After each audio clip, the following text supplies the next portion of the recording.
Yeah, my name's Nathan Oldfield. I was born about 3 or 4 hours from the ocean in Blue Mountains, and I grew up there till I was 9. Moved to the coast when I was 10. Then, grew up on the Central Coast, and now I'm happy to call Bundjalung Country home, Northern Rivers, New South Wales.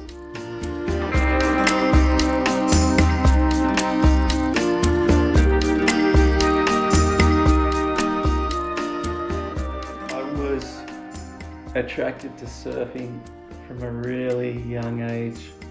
I remember seeing The Endless Summer on summer TV in Sydney on rerun, and I was about 6 years old and I was just in love with it.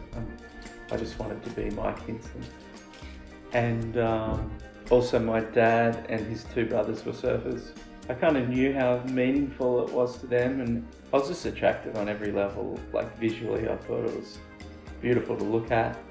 And then I could see the spark of joy that it gave my dad and his brothers. I think my whole life, I felt like I was a surfer. I just knew deep down in my heart that it was kind of my destiny.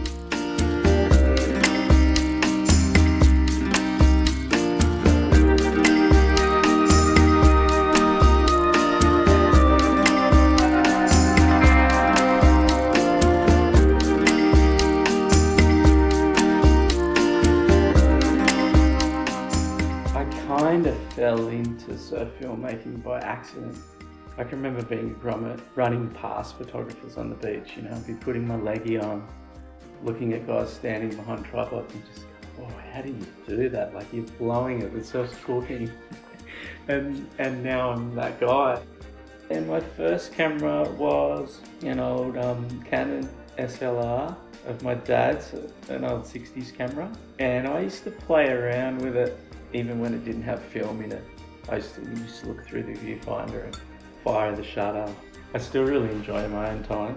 And when I was a little kid, I loved playing on my own and having all these make-believe games. And one of them was that I was like a photojournalist in a war, And I used to love looking at National Geographics and dreaming about traveling the world. And so I was always just really infatuated with photography, and started when I was really young. Of course, I couldn't afford to develop a lot of film then, but by about 14, 15, once a month I'd go through a roll of film and take it to the chemist and get it developed, and so it's always been a passion.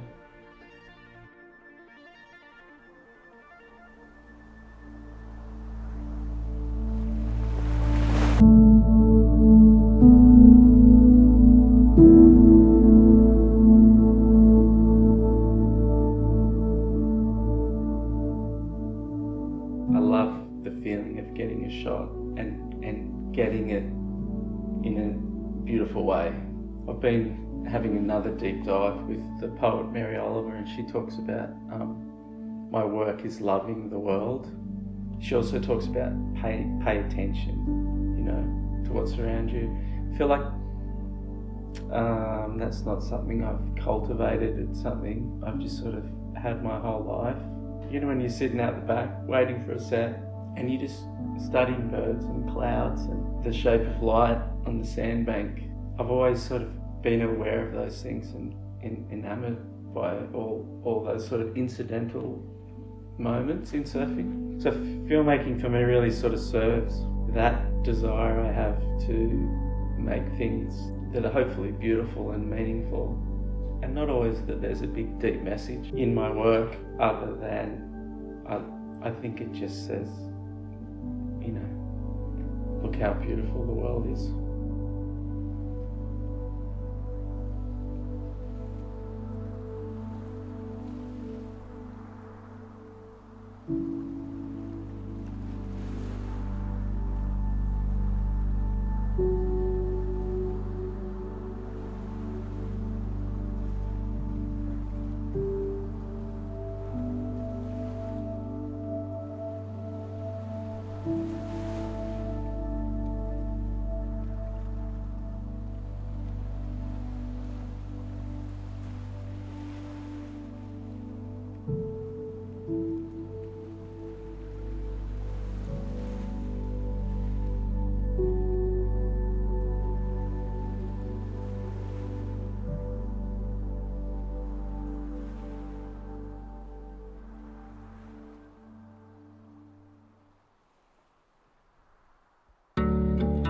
I really love working with friends because it's a passion, and it's art, it's creativity. It's not something I kind of want to labour, and I just love doing it with people that I love.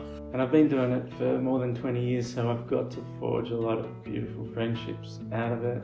I always hesitate to name them because I'm like, I'll watch this, I missed. But there's obvious people like Dave Rastovich and Lauren Hill and Josie Prendergast, Tom Wegener and Belinda Baggs and Devin Howard and Christelle Morrow and Torrin Martin. There's a lot of beautiful surfers out there in the world, and there's some surfers like the Steph Gilmores of the world and the Mikey Februaries that I would love to get a chance to work with.